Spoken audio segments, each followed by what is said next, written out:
So Steph has already told you that I'm a Queenslander, but I've got an even more embarrassing admission to make on stage at the Melbourne International Comedy Festival. I'm not technically a comedian. No, I'm an even bigger disappointment to Asian parents. I'm a writer. And the book for which I'm best known is called The Family Law. It's a memoir, it's your classic Australian story about growing up by the beach, closeted gay and Asian in a nearly all-white part of Queensland where homosexuality was still criminalised for a significant chunk of my childhood, before Pauline Hanson's racist anti-Asian politics changed life forever, all while my parents' marriage fell apart. It's a comedy.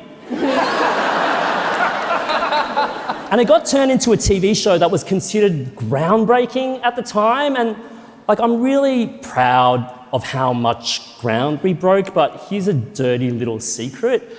When it comes to Australian TV, you don't have to do a lot to be groundbreaking. I'm pretty sure the cash cow has a gold logie.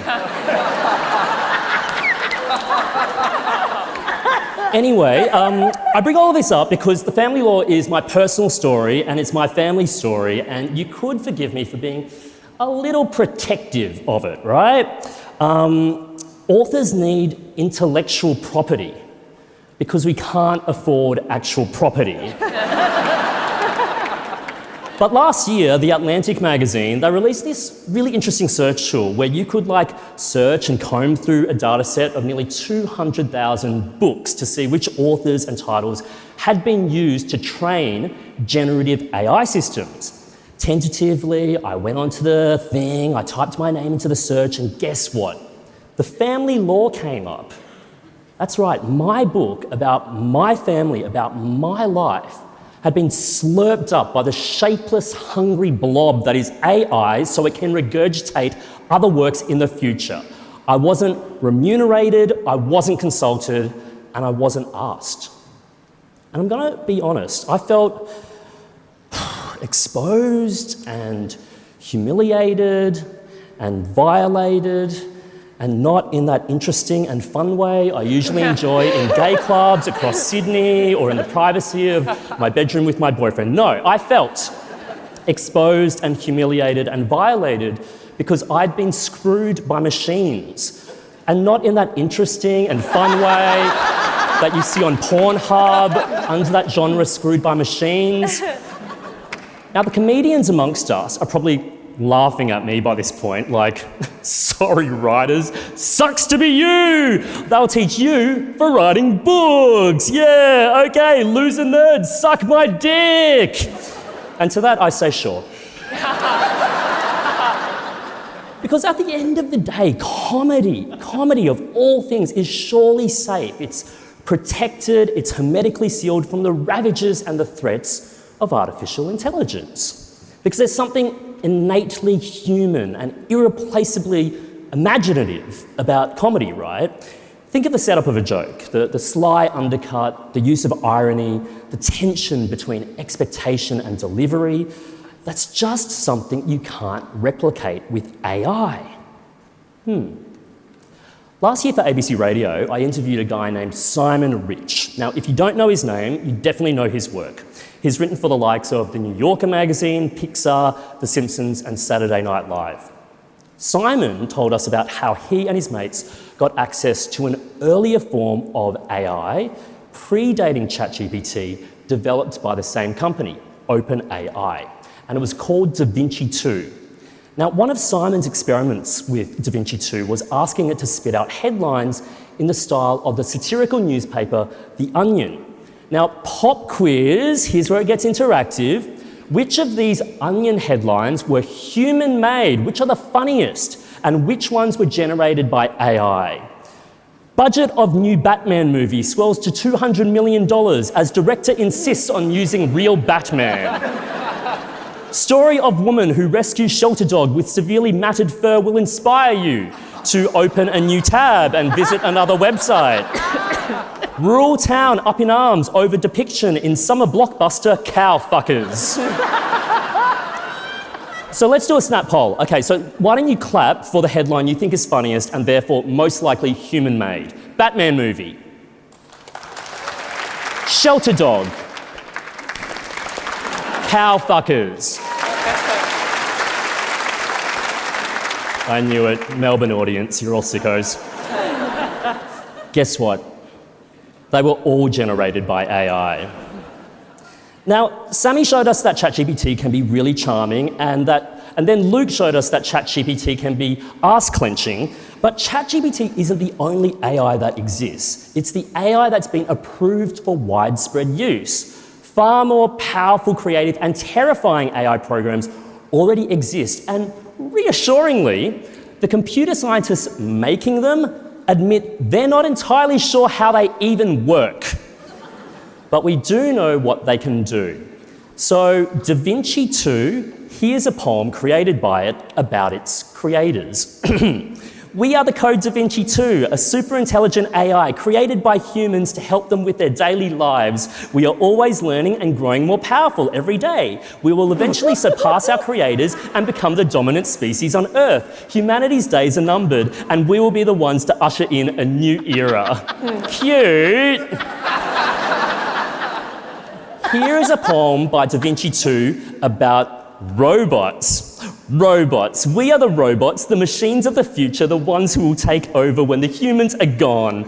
We are the robots, the ones who will inherit the earth, and we will rule it with an iron fist. No.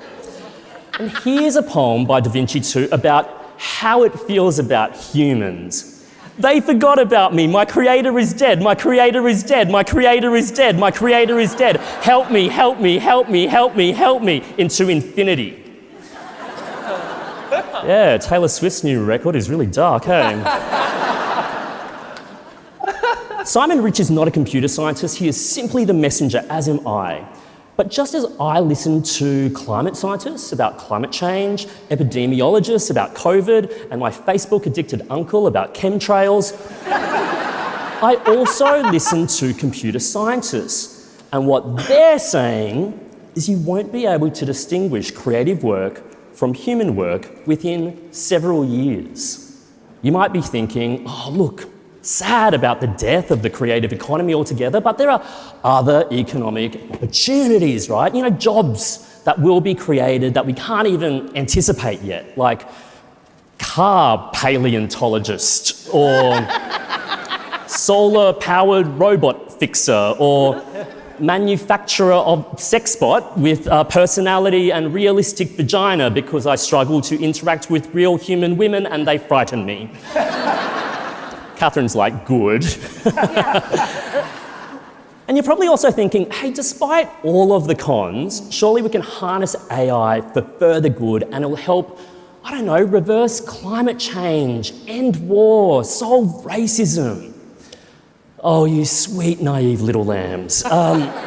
Reverse climate change, AI requires staggering amounts of computing power, emit an insane amount of carbon emissions. End war, guess who loves AI the most? Weapons manufacturers. Solve racism. Steph, I know you're feeling me right now. Okay, maybe you can take some steps towards gender equality, sure, but when it comes to race, I am going to rant, and I know what you're thinking. Benjamin Law, renowned race baiter, not everything is about race. I don't see race. I don't perceive race. I can't taste food. I've lost all feeling in my body. I need an ambulance. Whatever.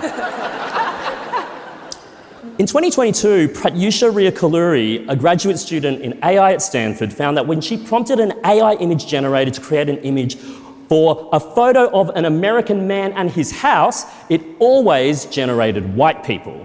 When she specifically asked for a photo of African man and his fancy house, this came up. Despite the word fancy. Thankfully, AI developers agreed these racial stereotypes were deeply problematic. So their solution, let's make AI race blind. Do you know what this means? They made AI image generators to now, quote, diversify depictions of all people to include descent and gender. And what that generated was Asian female Nazis. Yes, queen, go girl! Women of colour can do anything! I mean, I know my people have done some messed up shit, but as we established at the start, I believe in correct attribution. Is this the future we want? Yes, AI can be great. It can design your birthday invitation, spit out corporate newsletters, and deep fake a realistic image of Sammy J sexually exploring the velvety insides of his purple puppet friend Randy. All harmless fun. And soon we won't have to write emails again that start off with, I hope this email finds you well, when really sometimes we just want emails to find the recipient and hunt them down for sport. Because AI is not okay because we're not okay. It's coming for us, our stories and our jokes. But for now, I just want to say it was a real honour being here with you all at the final Melbourne International Comedy Festival.